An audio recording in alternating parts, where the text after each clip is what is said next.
So a couple days ago was Disney Plus Day, and we got a bunch of updates on upcoming Marvel Disney Plus shows. Some new shows were announced, we got some updated logos, and we even got footage from 5 of the upcoming shows in the near future. So today I'm going to stop and rank all 18 Marvel Disney Plus shows, specials, and seasons based off my excitement.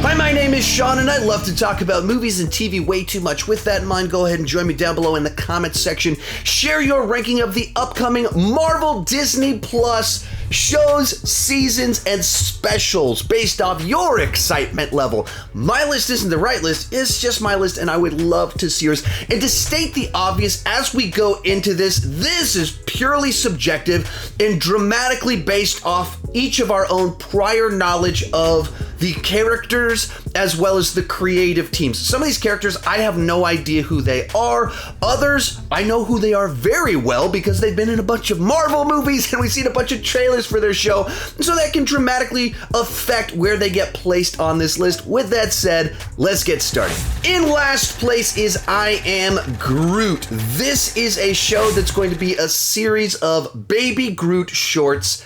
And that honestly just doesn't interest me all that much, or doesn't excite me all that much. Maybe it'll be nice and cute. The new Olaf Presents Shorts series dropped this weekend, actually on Disney Plus Day, and it's super cute. It's highly entertaining, and my kids have made us rewatch it 4 times already. Maybe this will be like that, but just as a basic premise, it's not something that excites me at the existence of cute Baby Groot shorts. Number 17, the Disney Plus Halloween special that's rumored to be based off of Werewolf by Night.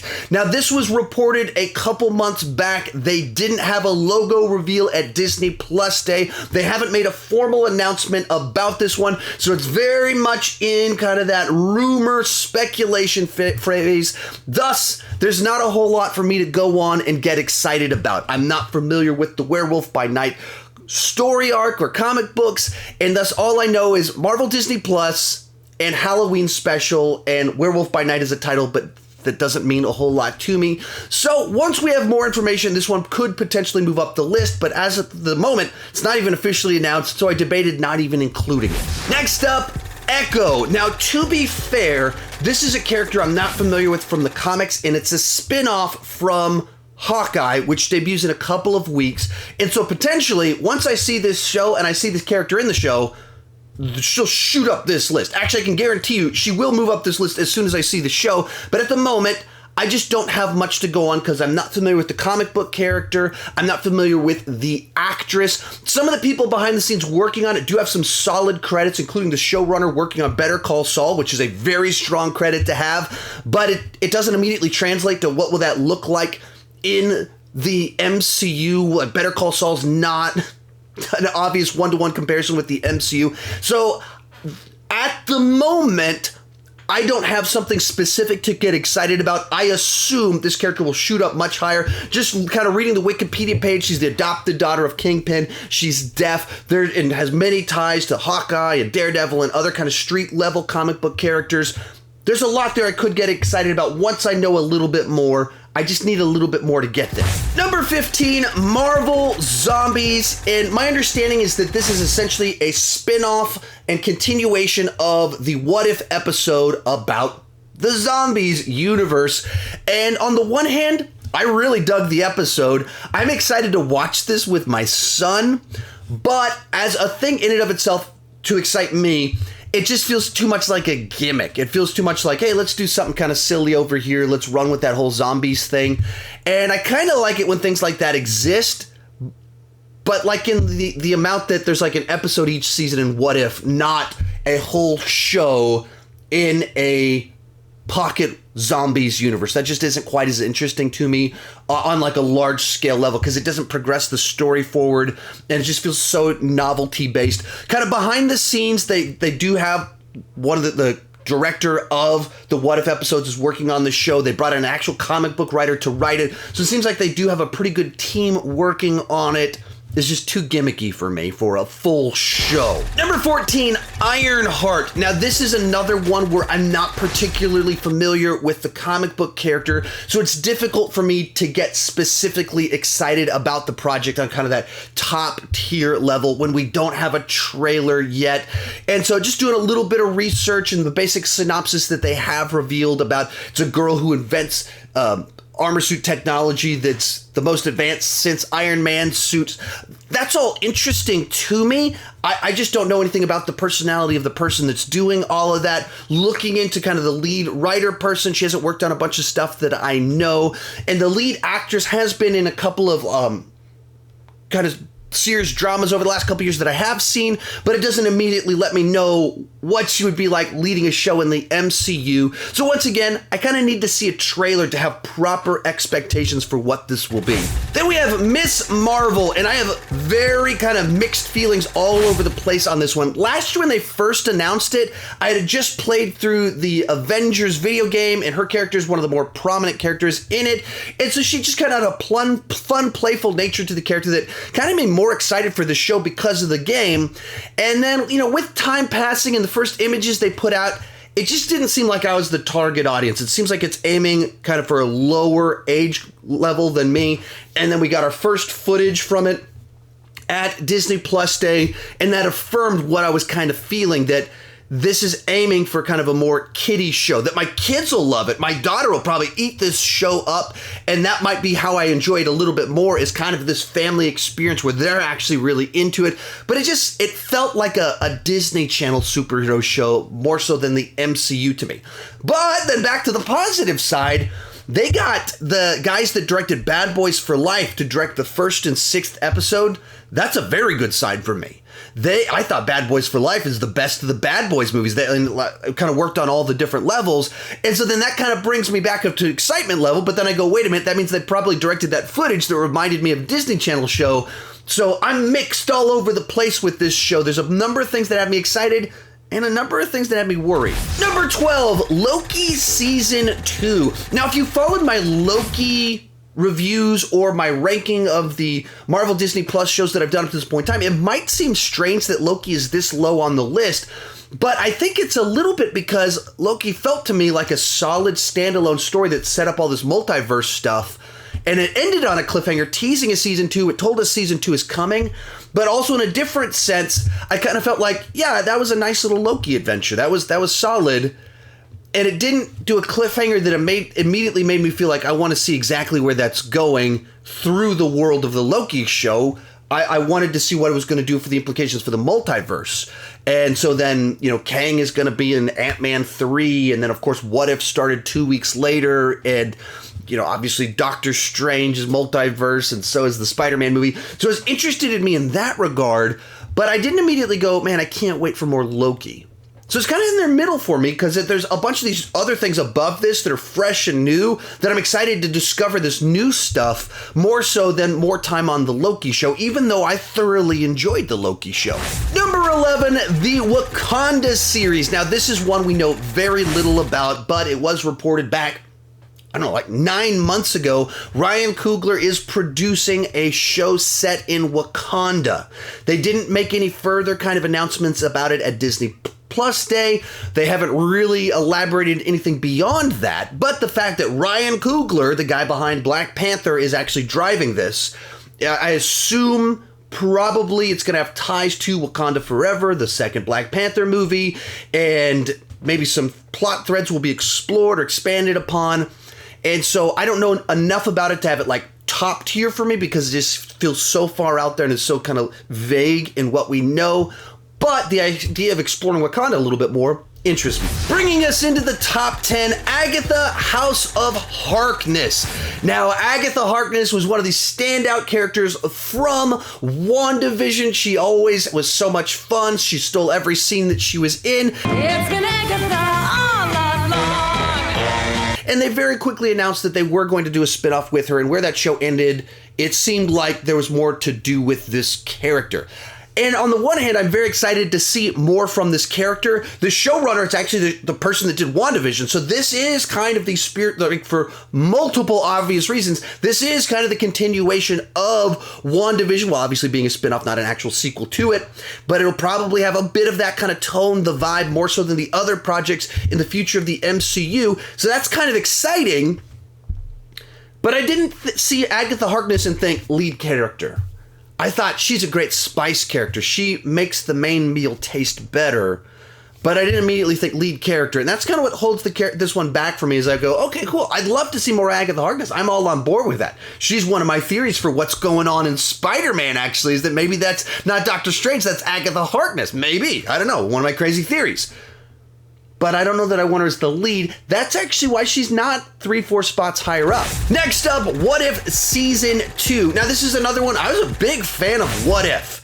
And I'm excited to see what they're going to do next. They've said in Season 2 they're going to bring in some of the Phase 4 stories and characters and expand upon them. All that sounds great to me.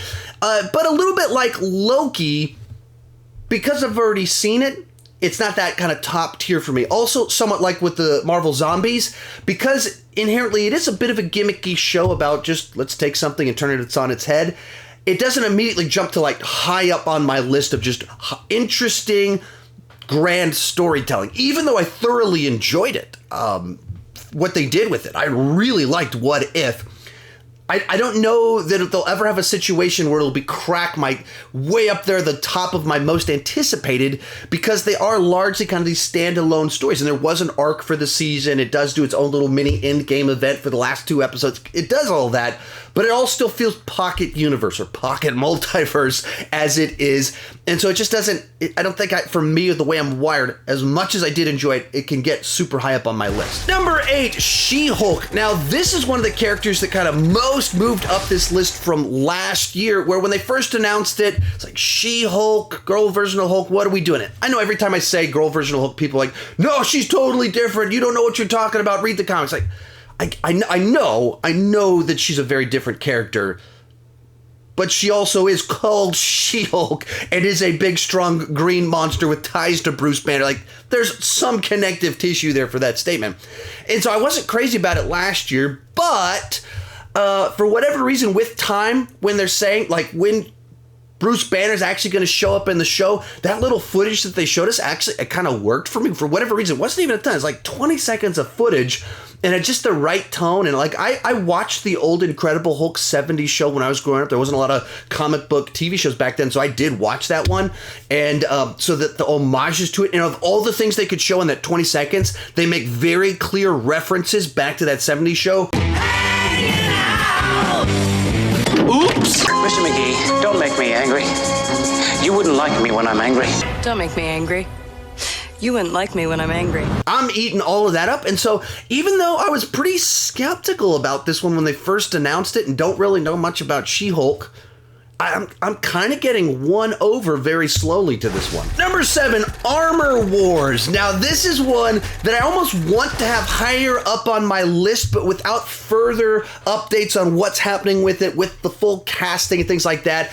It kind of limited how far up I could be excited about this show, because I've wanted War Machine to get more time in the spotlight. So much he was used as Tony Stark's sidekick when the actor and the character have lead potential. And you started to get that in Endgame. And now that, well, Tony Stark's dead and we're getting Armor Wars, War Machine, Don Cheadle are getting their time to take the lead on a project. And even kind of the discussion about, technology getting in the wrong hands all sounds like something that can work really well for a show like this. But when they didn't give us much of an update, they didn't give us an update really this year. They just kind of had in the scroll in the video that they played. And the guy that they hired as the lead showrunner, he's mostly known for stand-up comedy and being an actor. I just don't know quite what to make of that yet. There are rumors that maybe Justin Hammer's coming back and maybe Sonny Burch is coming back. Those have been rumored. I don't know how legitimate that speculation is.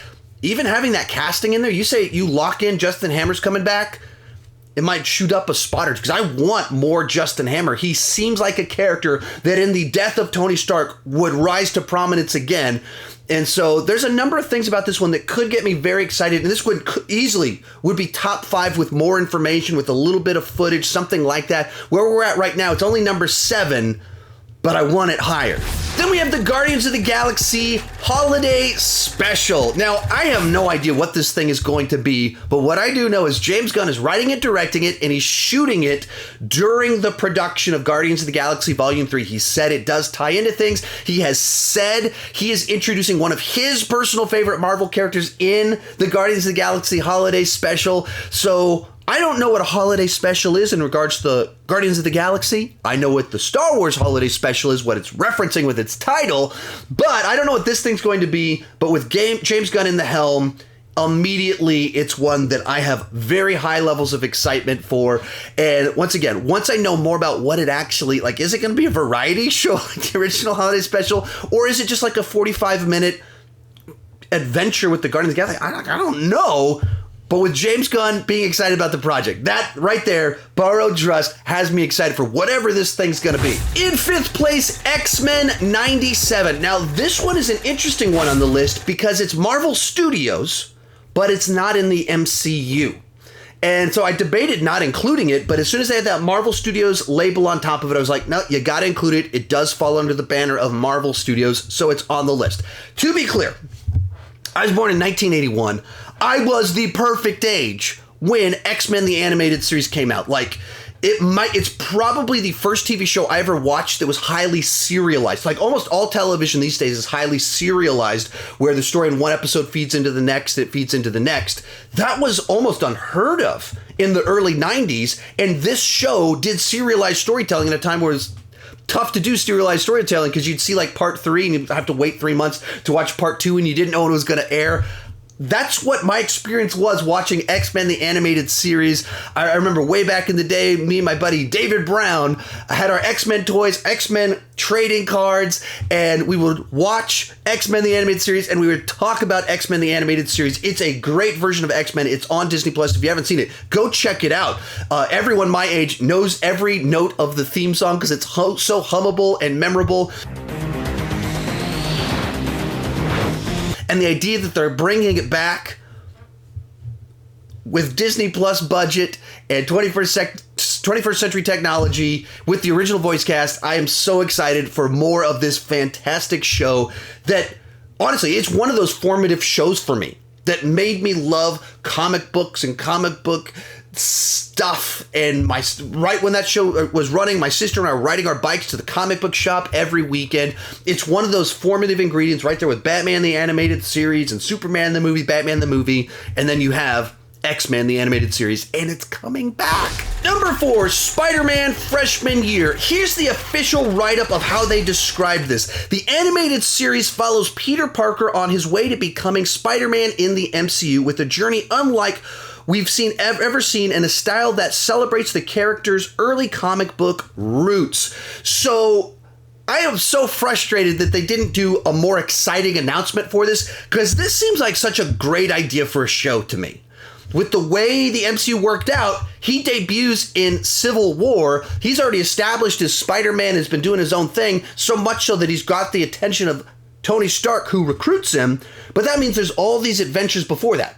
More importantly, there's the whole origin story with Uncle Ben and great power comes great responsibility that happened before he's introduced in the MCU. So there's so much great stuff that is, or my complaint about MCU Spider-Man is that he's always teamed up with an older mentor, and they're sending him to outer space, they're sending him to Europe, they're sending him to Washington, D.C., they're sending him into the multiverse, but he's not having stories where he stands on his own. And that's coming as an animated show, so I'm so excited about it. The creator, Jeff Trammell, for it, he's worked on a bunch of animation, but not stuff that I've watched, so I can't specifically get excited about him being brought in, but I think the concept is great. And if they had Kevin Feige come out and kind of pitch me and sell me on it, it might even be higher up on this list, but it is like a year and a half, 2 years out, so we got a little bit of time before we see it. Kind of know even when they say this animation style, what does that mean? Is it going to be awesome, or is it going to be they experimented on something and it doesn't really work? I don't know. but I can't wait to check out this show. Real quick, before I give you my top 3, remember to join me down below in the comment section. Share your ranking of these upcoming shows based off your level of excitement. My list isn't the right list. It's just my list, and I would love to see yours. Also, I have covered to death the Marvel Disney Plus shows. So I've done weekly reviews of all the episodes as well as a bunch of rankings of the characters, the shows, all that fun stuff. You can check that out in some of these playlists somewhere around here. If you've enjoyed this video, you'll definitely want to check those out if you haven't already. In third place, Hawkeye. Now this is the show that's only a couple weeks away, and some of my critic friends have already checked it out, and the early buzz has me extremely excited. A bunch of people seem to be loving this show. I've seen a number of tweets saying it's the best Marvel Disney Plus show yet based off the first 2 episodes. But the language that I really liked about it is they're calling it street level and comparing it to more like the Marvel Netflix shows. All that sounds great to me. And I think I liked the first trailer that they put out. The tone I wasn't quite sure about. At Disney Plus Day, they played a new trailer. It was like a 3-minute clip sandwiched by trailer footage, and I think it got the tone maybe a little bit better for me to understand what this show's going to be. And I was already very excited about it. I feel like a character like Hawkeye is prime for a show rather than his own movie. And then bringing Haley Steinfeld, that's a great addition. I mean, the whole supporting cast on this deal, there's a number of great actors in this show. So when it's getting high praise, people are saying street level, comparing it to Daredevil, and the trailers they've shown me already, and plus the character that I think fits this nature. I'm so excited to check this one out. Our runner-up, Secret Invasion. Now, this is a one that has me so excited because it seems like such a big, exciting story to tell using a Marvel Disney Plus show. It stars Samuel L. Jackson as Nick Fury, of course, and Ben Mendelsohn coming back as Talos, where you have this shape-shifting invasion on the Earth. The language that they referred to when they first announced it, they said it was like arguably the biggest crossover event since Civil War, except it's a TV show. All of that with the comic book roots and how celebrated that storyline is, in that they're doing it in a TV show where you have more time to kind of flesh out all the world building and scenarios and everything. This is one I cannot wait to check out. But coming in first place is Moon Knight. Now, to be fair, Moon Knight is a character that I haven't really read the comics. This isn't someone I'm super familiar with.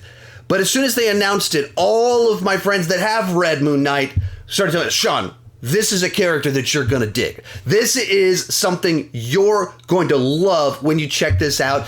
And all the comparisons that they kind of made it like Batman, but like this, and then works in kind of mental health issues, and there's the Egyptian iconology, all kinds of stuff like that just got me very excited for it. Then they cast Oscar Isaac to be the star of the show, and everything they showed from behind the scenes of him training, everything looks awesome. It looks exciting, visceral, and then we got footage, and it's dark. It's mature, and that's one of the cool things. When you look at this list of 18 things, it's all over the place. Miss Marvel seems very kind of kiddie for younger ages. Moon Knight doesn't look like my kids would enjoy it at all, but I'm gonna eat this thing up. So everything I've heard from people, everything they've shown, and that Oscar Isaac of all people, at a point in his career, he's in Dune. This guy has got top-tier directors recruiting him, and he can do whatever he wants, and he chose to star in this show and train hard for it. That sounds awesome. The character sounds awesome. I can't wait. So it comes in at number 1. Thank you so much for tuning in for this video. If you want more like it, check out these playlists right over there. That's my Marvel Disney Plus rankings with the seasons, the characters, stuff like that. Down there are my individual reviews of the episodes. If you want a deep dives into every episode they've done up to this point in time, it's right down there. Thank you so much for watching, and keep talking movies too much.